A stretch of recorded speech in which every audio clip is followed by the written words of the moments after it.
Náš závěrečný zpravodajský příspěvek je tradičně věnován sportu. Dnes se podíváme mezi nejmladší bruslaře. Jablonecký městský zimní stadion hostil akci zaměřenou výhradně na nejmladší bruslaře a hokejisty. Za podpory města i jabloneckého sportu místní hokejový oddíl HC Vlci uspořádal svůj speciální Skating Day. Dnešní akce je zaměřená pro jabloneckou mládež. Chceme především pomoct klukům, aby se zdokonalili.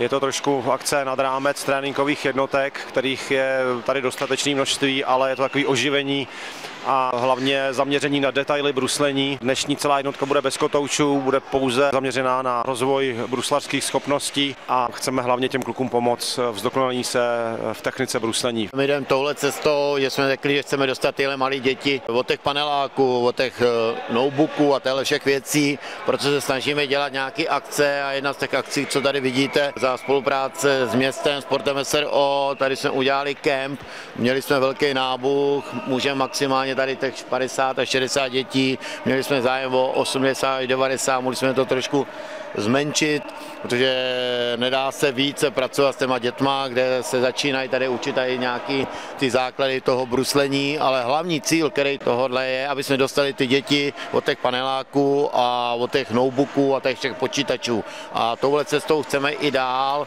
nejenom teďka v únoru, ale bude to i v březnu, aby opravdu ten městský zimní stadion právě na tohle byl. My občas tyto záležitosti srovnáváme třeba i s Libercem, které má menší časové využití pro mladé sportovce i pro veřejnost a já si myslím, že v Jablonci se to daří po této stránce těch akcí, které pořádá přímo THC. Máme to od kategorie ročníků 2.3 až 2.9. Každý skating je zaměřený na něco jiného a je to o tom, aby herní činnost jednotlivce, aby se každý jednotlivec rozvíjel. Probíhá to tak, že 8.30 je prezentace, 9.00 dynamické rozcvičení pro ty děti a 10.00 je první tréninková jednotka zaměřená na to bruslení. Potom tady máme zařízený oběd, občerstvení, pitný režim, všechno je pod záštitou.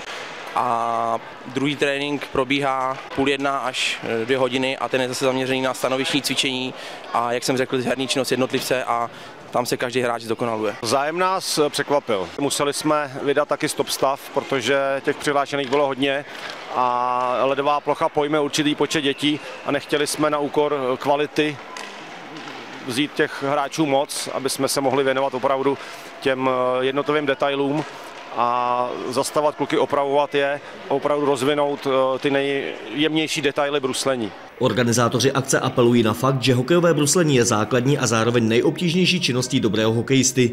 Že kvalitní hráč rozvíjí své bruslařské dovednosti nepřetržitě, a to i v dospělém věku. Ovšem pilíře této dovednosti je nutno položit v nejútlejším hokejovém věku. A stejně tak, že hokejové bruslení je základem pro rozvíjení dalších pohybových schopností a dovedností na ledě. Jan Štol, televize RTM. Ze zpráv je to vše. Na viděnou.